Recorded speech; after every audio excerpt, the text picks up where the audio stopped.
Okay.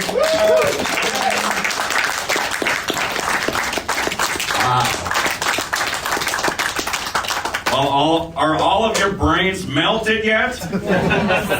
I don't even know if I could handle that whole thing. Did you guys survive? Yeah. Oh, yeah. Okay, now it's time for some burning questions. Yay! I'm sure there's probably more questions going into this than, or after than going in. My brain's melted as well. So let's do a little Q&A session. I invite all of my pals who are involved with the film to come on up and help me answer some of these burning questions. You know who you are, my friends.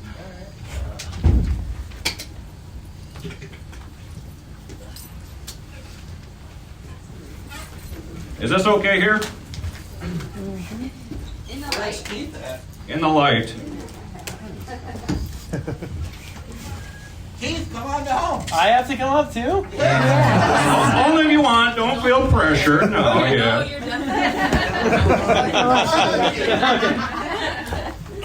Well, allow me to introduce you guys to the Royal Court of Halloween. First of all, here's Brooke Zarn, the First Lady of Halloween. Then we have Sean Zarn, the Mayor of Halloween. Corey Chikalski, the Jester of Halloween. And Keith Hopkins, the Director of Halloween. Okay, let's open it up to questions. Let's see some fingers. Yes, you, sir. It's funny. Is this like a note out to like Sven Gooley or something kind of up here? What you're kind of doing? It almost feels like that. You like the horror host vibe? Yeah. I do too. Yeah, that's exactly what the intent is. Yes. I have a question, Matt. Yes. Okay, so the last Halloween that you did the full recap of, have you been shooting a recap of that magnitude every year since then? So Every year since then, yes. It's like my yearly goal to recap exactly as 2015 was. so you've got another decade of Halloween recaps already shot. Already shot, yeah. 2016 done already. 2017 I began, and that's when I decided to work backwards. So like that one's set, and there's a lot of stuff on the timeline. But then I was like, let's rewind. And so now that the whole gap is closed, 2017 will begin anew, and then we will look at King of Halloween Part 2. So there's that. That's probably another big question. Why Part 1? Because Part 2 is coming, and that's the reasoning. So. Yes, there's still a lot more life left to me. Yes, sir. Best Halloween candy or favorite and worst? Best and worst. Best, absolutely, Reese's Peanut Butter Pumpkins, bar none. Yes. Worst are those stupid Mary Jane things that are like orange and black. You know what the hell I'm talking about. Yeah, they taste like garbage and belong in the garbage. Good question. Is that for everybody? Do you want the whole Royal Court to answer? Sure, let's hear it. All right, Brooke. Best would be probably either Dots or Sour Patch Kids. Sorry. Worst is regular flavored candy corn. Okay, best is actually Justin's peanut butter cups. They're better than Reese's. Yep, not kidding. Go try them. Way better. And the worst is the same as Matt said. Those the Mary Janes. Is that the weird like caramely? Yeah, I think that's what they're Ugh. Yeah, agree with Matt. And mine's the same. Reese's peanut butter cups for best, and then the Mary Janes. Wow. I like the Twix that are in like the Halloween shape because they taste better than the year-round Twix. And I'm with Brooke on candy corn. Yep. Thanks, guys. Wow. That was a good burning question. All right, who's next? Yes. Most most creative costume that you've seen worn by someone else in your travels. Oh, man alive. Most creative, I probably would have to go to Jacoby Matat. I don't know if you're familiar with him. Amazing guy, briefly was in this for like a couple of seconds. He loves Halloween as well, and he goes all out for Halloween every year. Last year and this year, he was Christine.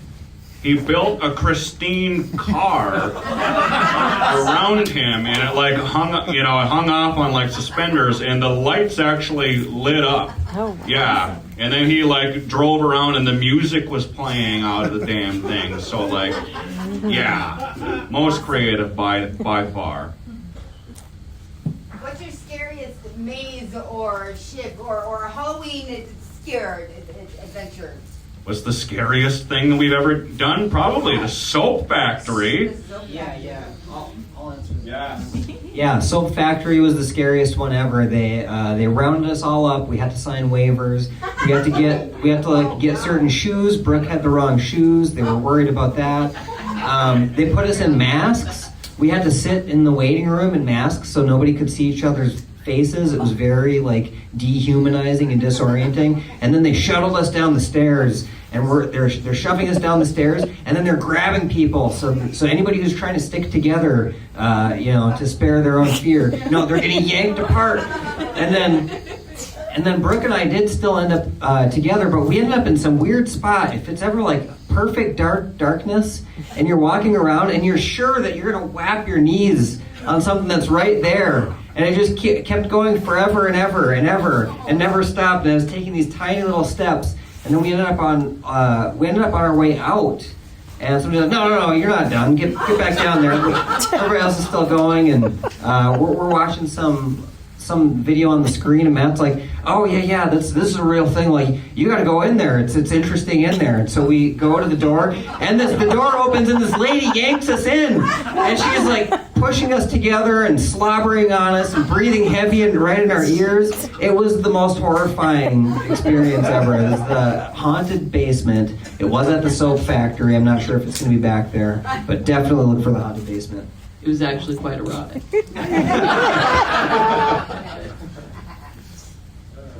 Cassie. Can I ask your parents a question? Oh, yeah, why not? What do you guys think about this, like, obsession that your child has? Just like, I have a son, and he doesn't have obsessions like this. What have you done? Like, how do you foster this? Just try to support him. Just like look at him and go, what planet did you come from? And support me, they have. Like, I appreciate them always being there and just making sure that, that I became exactly as creepy as I intended to be. What do your brothers think of? And their spouses, I imagine. They're quite normal, actually. I don't know. They like. I don't know. Mark travels a lot. He's like very adventurous, and Mike is just kind of like a homebody. So he's like chill. We all think that like certain things are cool and creepy, but they don't go crazy with it like I do. We all like unsolved mysteries as well. Yeah. All right. Yeah, Sabrina. How long did it take you to do the whole movie, from like finding the footage, writing, editing, shooting, like everything together? 10 years. 10 years. Yeah, I'll tell the story again where I started with 2015. That was the start. And then started moving forward, and then decided to start moving backwards. So then I had to write a script for my entire life. 30 years of very specific dates and I wound up with thousands of items, and there were just things that I remembered that were important, and I actually found all of the specific dates that needed to be done, and then I had to highlight like the ones that were going to wind up in the movie. So there's so much that you don't even see, but like for each year there could be 50, 60 things that I had down on the script and then written out in certain ways. And then I had to cut some of that stuff because we can't sit through a 5-hour movie of my life. Like, this was a challenge, I'm sure, for most of you. Yes. That's what it was. And it took years to write that script. And really tracking down the dates and putting everything in order, that is what took so long. Like, lots of crazy research went into it. It was easy to find out, like, theatrical release dates and when something, you know, hit home video and stuff like that. But some of that other stuff, you know, it's tough to remember things like that, like, you know, what year this or that happened. So a long time. So that's why it took 10 years to edit that whole thing. Yes. Ooh. Yes, you back there. Me? Yes, you. What's going to happen with the movie? Are you going to release it in some form, way, shape, form, whatever? Yes, very good question. I'm just going to dump it on the interwebs. So I'll put it on my YouTube channel here, and I think what I'm going to do is like polish things up and like add some stuff. There's a couple of things I saw that I was like, God damn it, I missed this one particular, like one big thing. I'm so ashamed of myself. I forgot to mention Trick or Treat, like when I first saw Trick or Treat. Yeah, like I mentioned it a few times, but like when I first saw it, that needed to have been, and it wasn't until like way after the final edit, I was like, damn it, how did I forget that? So you like, gotta have a director's cut. yeah, so there'll be a director's cut. It'll be longer. It'll be more obnoxious, and you know, and that's what I'll dump on the interwebs, and that'll be probably either for my birthday or for Halloween next year. So that's the goal. Yes. What was it like to meet your horror film fan? You know, like Jason and all that. Was it cool? And Freddy, was that the most amazing thing? When I saw it, I'm like, I was jealous. You know, and that seemed like me. That was the great. All of that was the greatest, especially Robert Englund. Like when I showed that footage of Robert Englund, like he's the first celebrity I've ever met. Period. Well, apart from like Woody Harrelson and them in, you know, North Country, but like to meet. Yeah, well, you know. Sorry, you didn't seem too thrilled. It didn't seem like that. But, you know, low-key Michael Biehn was a dick to me, you know? Yeah, it showed. Even the brawler who's like, he was like, that guy was a dick to you. You know? Honestly, I'd probably be a dick to me as well. But like, beating Robert Englund, though, like, that was insane because it took me like, I don't know, 30 minutes to like gather up the nerve to actually go up there and talk to him because I was so like fangirling about it. And like, yeah, it gets better with time, but you know, I fangirl over every celebrity and it's not pretty. No, I'm going to add to that. It's not. That's why Michael Biehn was a dick to Matt. Like, you guys all just saw, he tricked you into watching an hour and a half of his whole life story, whole movie. Is like, how do you think he behaves in front of his idols for the first time? I can do a really good impression. Oh? Do you know who you are? Don knows. Don. Yeah, Sydney, you had a question. What do you think was your favorite period of your life when you were editing and going through everything that you look back on and enjoyed the most? Man, definitely the first recap. Like, all that stuff, and, you know, there wasn't any, like, home video footage or anything of me, so I had to, like, lean heavily into the shows and movies I watched that really inspired me. And that was so fun to actually track that stuff down and build, like, the rundown of that stuff. Just the earliest memories, I think those are the things that shaped me the most, and that was the best part to me. I was like, the rest of this will never top this, but then every other recap after that was like way longer than that. So, to your parents, was Matt coming to you like, when did I first try candy corn? And you're like, That's about right. I didn't know. Yeah, we didn't know. A little bit. I was pestering him for all kinds of info and pictures and stuff. And, yeah. It's really cool that you have all those pictures and videos, by the way. Thank you, like that, and that was a project too, just chasing things down. And some stuff my brothers had, and I had to, you know, go and other family members had things, and scanning pictures, and you know, it's no simple task. Yes, you. The most difficult Halloween costume you ever helped him do, and as a child. What was the most difficult one? To his parents. Oh, gee. They weren't very difficult back then, as you can tell. To answer for them, I'll bet you the Chucky one was the most difficult because I had that spray stuff to make my hair red, and then like I didn't realize it just comes out real quick, so I was just playing around the house and laying and rolling around, and then like the couch lips got all red and shit, and then like, you know, yeah, and then she had to deal with the mop up of that. So that's probably the one.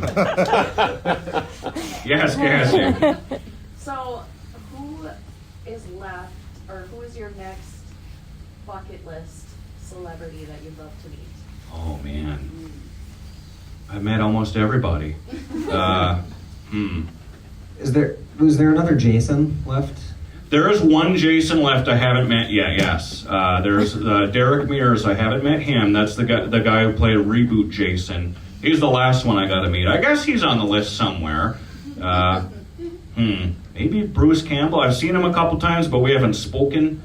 I don't know. Potentially him, I guess. And you haven't met Jim Carrey, have you? No. That's a long shot. He would be number one. Absolutely number one, Jim Carrey. But there's, you know, I'm just not even going to get, like, there's just no way I'm going to meet Jim Carrey. No.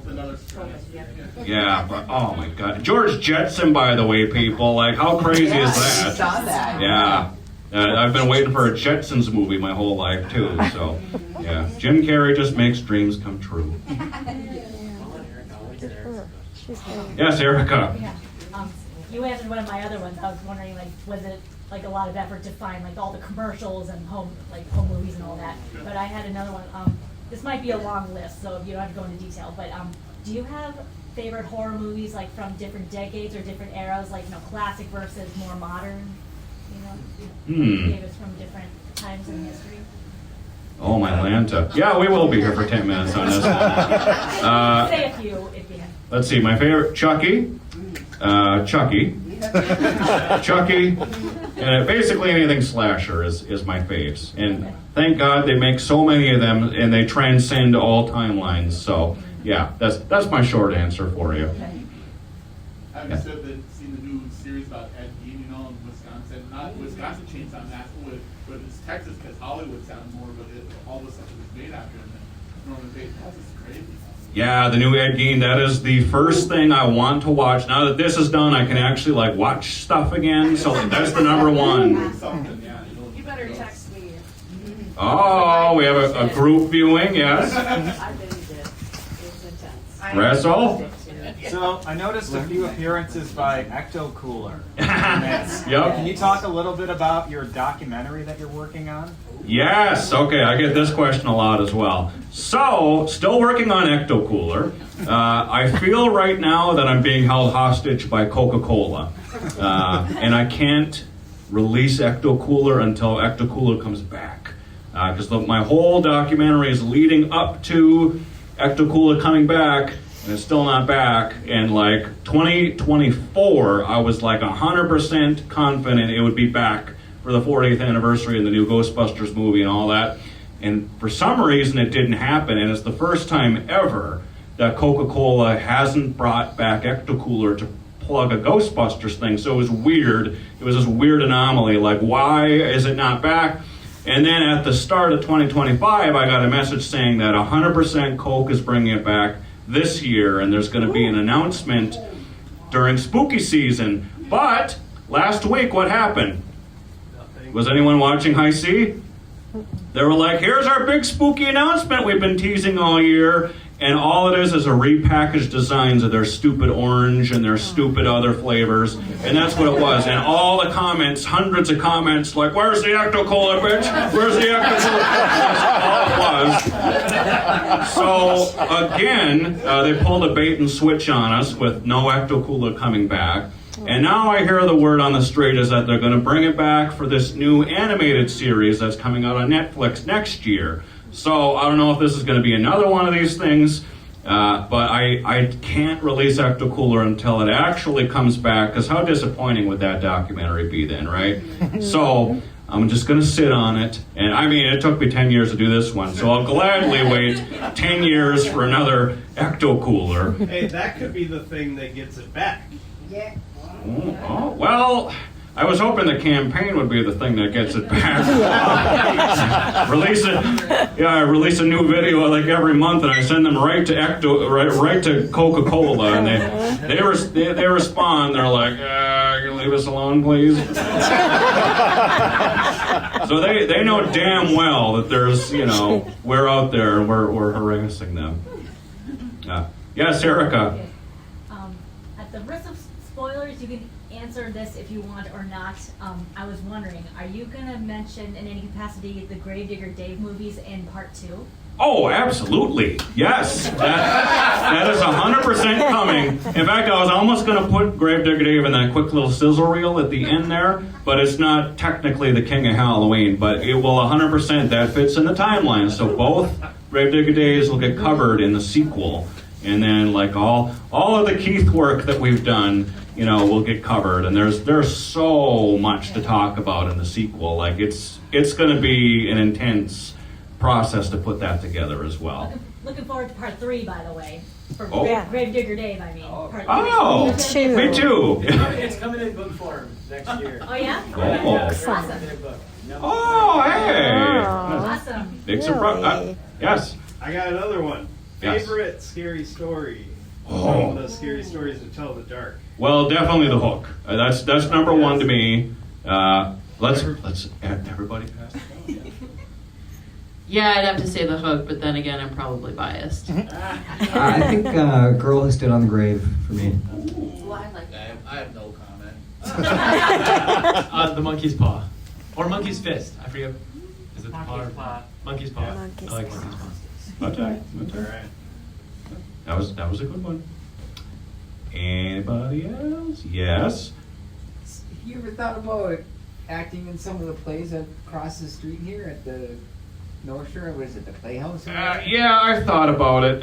Man, being like part of a production just takes so much time, right? Like, kind of reason I haven't been is like the schedule with like work here. You know, getting up at 2 a.m. doesn't compete well with running around on the stage and all that stuff. I've thought about it. I wouldn't mind getting back on stage at some point. Well, and it's not just work. He's spending every waking minute pretty much editing. Yeah. That's how all these things come out. I figured he was going to be editing today. It's just they gave him a due date that was a couple days ago. Like every waking minute, like not even kidding you. Most of my spooky season has just been this.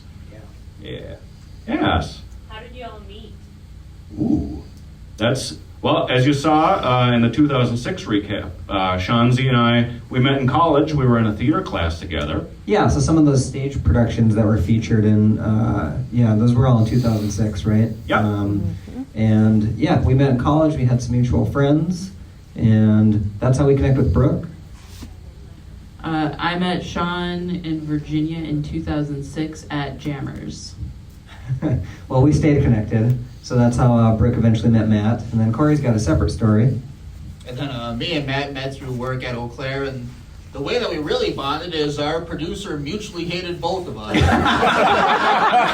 said, well, I mean, we got something in common already here. I mean, we might as well just roll with it. And we become best friends, and then he introduced me to these two here. I was working at KBJR, Northern News Now, when Matt started. I was already there for a couple years. And I saw him in the break room, and I think you were wearing some kind of horror shirt. Yup. And we started talking about horror movies, and I just I immediately just loved you. Aww. It was like bromance at first sight. And I remember you had your Batman mug. I was like, Batman! We started bonding over that. Yes, okay, I just had an idea, like when you were talking about the Ecto Cooler movie. We should have this conversation in private, but, you know. Okay, so if you wanted to have a happy ending, just tell it backwards. Like, you could start the movie now, like in 2025. When you end the movie, the last line will be like, and the first time I tried Ecto Cooler was in 1985. And so you go backwards through time instead of forwards. Oh. And then it'll have a happy ending no matter when you start it. Holy crap, Keith. Wow. And like the inception of Ghostbusters documentaries. Damn. That's actually not a bad idea. All right. That's definitely an idea. Or we could just start Coca-Cola headquarters. Yeah, go directly to Coca-Cola headquarters. I've been told I should do that as well. I have an idea. You know, you got to do like John Cusack and have the boombox play the theme song until they finally do it. I can be on board with that. Yeah. Oh, Erica, yes. Has the King of Halloween appeared in any capacity, like on any other holiday, or does he spend the rest of the year like planning for the next Halloween? Exactly that. Yep. So, like, He's just kind of like, he hibernates like a bear. You know? But you can see the personality every week on Mondays. You know? Crown or no, he's there no matter what.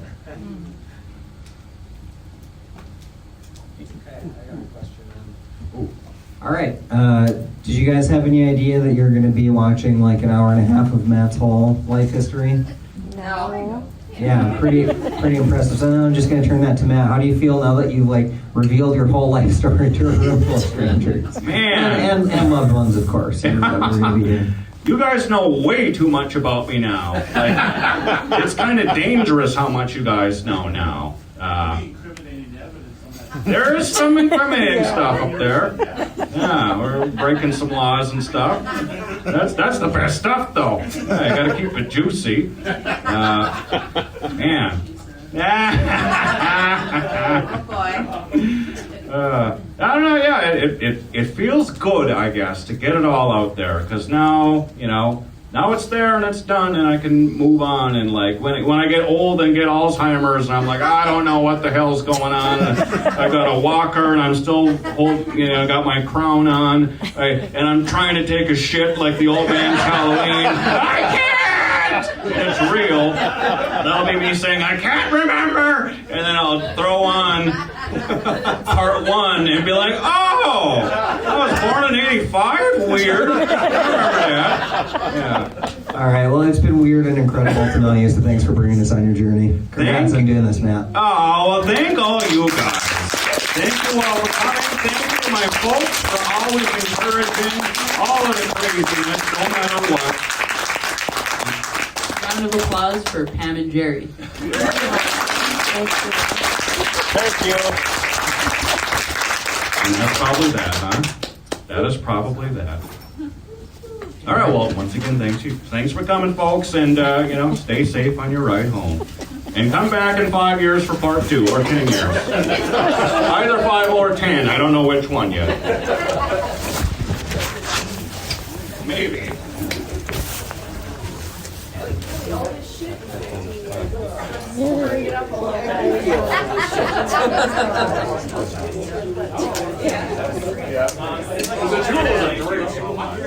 There's 2 in the old studio and 1 downstairs. Okay, that's fine. Great job, man. Yeah, that was fantastic, Matt. I hope we didn't get too much of the same. I was actually entertained the entire time. The interweaving of the pop culture of your life is perfect. Yeah, it was great. It's like everything was like bringing back nostalgia for me. Like I was like living your life through whatever. It's like that's so good. That was the goal. That was fantastic. Thanks for sneaking us in there, by the way. Oh yeah, thanks so much. Oh yeah, surprise! I was gonna tell you. I was like, so yeah, that was excellent. So how did you get back? Something they